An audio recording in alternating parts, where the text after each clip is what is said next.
Si tu aimes mes vidéos, mets-moi un pouce bleu, abonne-toi et active la cloche de notification.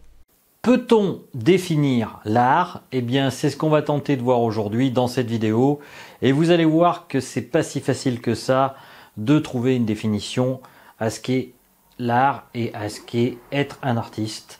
Donc, on va voir ça tout de suite après le générique.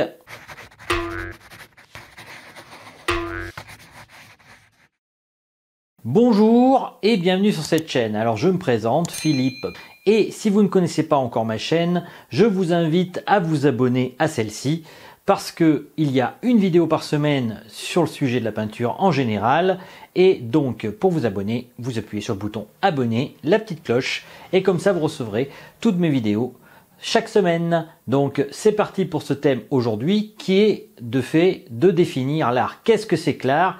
Eh bien c'est ce que je vais proposer de voir aujourd'hui. Et pour définir l'art, quoi de mieux qu'un bon vieux dictionnaire de philosophie et de sciences humaines? Le fameux Morpho dont je vous ai déjà parlé dans une vidéo précédente pour définir le style. Et là, eh bien, je vais vous lire la définition du mot art selon la définition philosophique. Et vous allez voir que c'est pas si évident que ça à comprendre. Alors, l'art c'est quoi? Eh bien, ça vient du latin artis, talent, un savoir-faire. Et en généalogie, ça correspond à l'ensemble des procédés visant un certain résultat pratique dans un métier déterminé. Technique, en ce sens, on parle d'artisan. La science comme connaissance pure, indépendante des applications pratiques. La nature conçue comme principe interne. La nature est principe dans la chose même. L'art est principe en autre chose. Aristote. Exemple, les arts mécaniques, menuiserie, chaudronnerie, le conservatoire des arts et métiers. Esthétique, beaux-arts, acceptation devenue la plus usuelle. L'art comprend principalement les arts plastiques, l'architecture, la sculpture, la peinture et les arts musicaux rythmiques, danse, poésie, musique. Dans cette acceptation, l'art a pour fonction de créer le beau, la beauté et l'objet propre et l'exclusif de l'art. Ravaison en ce sens. On parle d'artiste, art abstrait, figuratif. Histoire, arts libéraux, au Moyen-Âge, ensemble des arts composants, les cours complets des études données à l'université dans la faculté de droit ou de philosophie, qui conduisaient à la maîtrise des arts, et comprenaient le trivium, carrefour en 3 voies, grammaire, rhétorique, dialectique ou logique, et le quadrivium, ou 4 voies, arithmétique, musique, géométrie, astronomie, c'est-à-dire la division néo-pythagoricienne des mathématiques conservée par le philosophe latin Boécée, 480-525. Atchoum. Voilà. Donc, comme vous avez pu voir, cette définition est vraiment très complexe. Alors, ce qu'on peut en dégager tout d'abord, c'est que l'art, c'est pas vraiment la nature, et que donc ce sont des techniques et un savoir-faire qu'on va développer.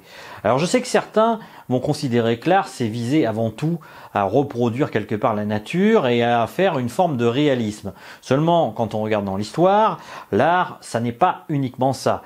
Il y a du symbolisme, il y a aussi différentes techniques. Les techniques ne sont pas les mêmes suivant les époques. Un exemple probant, par exemple, c'est l'impressionnisme où, avec la découverte de la photographie, eh bien tout simplement, on commence à utiliser des points de différentes couleurs sans utiliser de noir, et en fait, en ce sens, on se rapproche des techniques d'impression et on utilise notamment les découvertes photographiques pour commencer à peindre de manière impressionniste. On peut aussi citer l'expressionnisme, qui est un genre dans lequel je me rapproche le plus et qui vise avant tout à, disons, représenter l'émotion, et on peut prendre effectivement des couleurs pures. On n'est pas forcément obligé de faire des mélanges, contrairement à une peinture dite classique ou dite entre guillemets des maîtres, comme certains vont les appeler.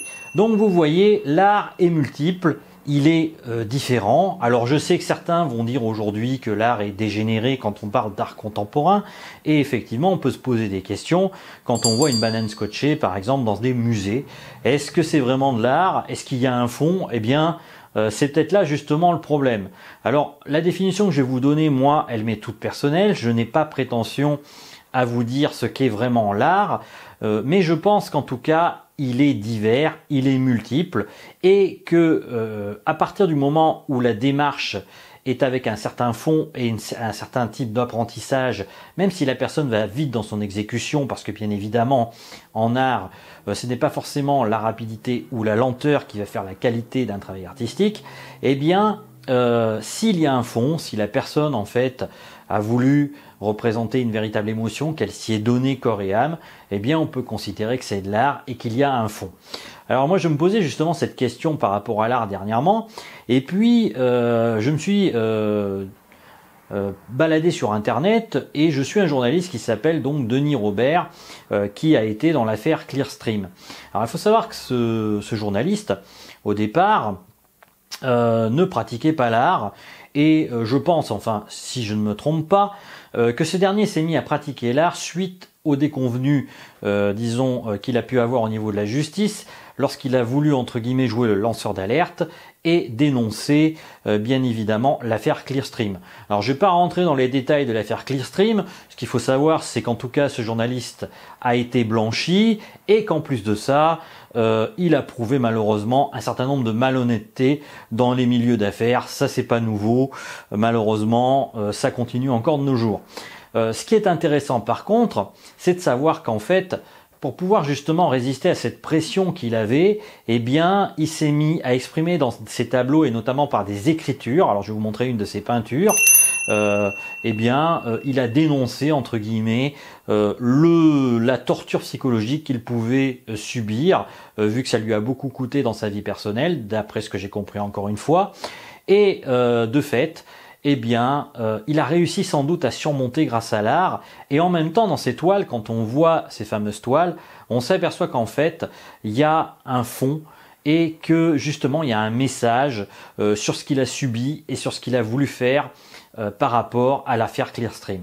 Alors, pourquoi vous donner cet exemple-là? C'est tout simplement pour vous dire que l'art, eh bien, ça doit comporter peut-être un message, il doit y avoir un fond, une émotion, quelque chose. On doit ressentir quelque chose qui vous touche. Alors c'est pas forcément beau, ou alors c'est une beauté différente. Quand on regarde des tableaux comme le Cri par exemple, on voit bien que c'est pas un tableau spécialement beau, mais il y a une émotion dedans, il y a une détresse. Alors quelle détresse? Moi je vous la laisse deviner, c'est à vous de vous interroger quand vous voyez ce style de tableau, mais ne vous bornez pas à croire que l'art ça se limite entre guillemets à l'art des maîtres comme on dit, et que en gros il n'y aurait que un style d'art, à savoir l'art classique où on représentait le divin, les choses comme ça. J'ai rien contre, mais ça ne se limite pas qu'à ça. L'art est multiple, l'art c'est aussi un fond, un concept par exemple. Alors je parle bien entendu là d'art conceptuel, avec tout ce qu'il peut y avoir effectivement de mauvais, parce qu'il n'y a pas forcément des bonnes choses dans l'art contemporain, mais il y a aussi de très bonnes choses, et il y a des gens qui s'y donnent à fond, et qui vraiment ont une démarche artistique et une recherche dans leur pratique artistique. Donc voilà un peu ce que je voulais vous dire par rapport à l'art aujourd'hui. J'ai pas vraiment donné une définition vraiment viable à part celle du dictionnaire, mais ce que je veux surtout vous implanter comme message, si l'on peut dire, enfin, ou vous essayer de vous faire réfléchir là-dessus, c'est que l'art, c'est pas uniquement une recherche de réalisme, qu'on peut le voir aujourd'hui sur bon nombre de sites, et où j'ai vu souvent des artistes attaqués parce que ils ne cherchaient pas à faire du réalisme. C'est pas forcément ça. Et puis, on a tous des niveaux artistiques différents, et je trouve que dénigrer des personnes tout simplement parce que leur style artistique ne vous correspond pas, eh bien dans ce cas-là, vous feriez mieux de vous en abstenir et de passer à autre chose. Parce que je trouve que c'est une perte de temps pour vous, et puis sans parler que souvent, c'est parler à tort et à travers, sans savoir vraiment ce que c'est que l'art. Et encore une fois, si on se reporte à cette définition, on voit bien que l'art c'est multiple, que c'est l'art abstrait, l'art figuratif, et que bon nombre de choses peuvent être artistiques, y compris aujourd'hui la photographie, y compris la sculpture, la poésie, comme c'est marqué dedans. Il y a plusieurs styles d'art, effectivement. Alors nous, sur ma chaîne, c'est la peinture artistique, mais c'est une des composantes de l'art. L'art, encore une fois, c'est un art vraiment très varié qui va de la danse, de la musique et à toute autre forme d'art. Donc soyons tolérants, soyons ouverts d'esprit et surtout évitons les anathèmes sans qu'ils soient un minimum argumentés. Sur ce, je vous dis à bientôt pour une autre vidéo. Ciao!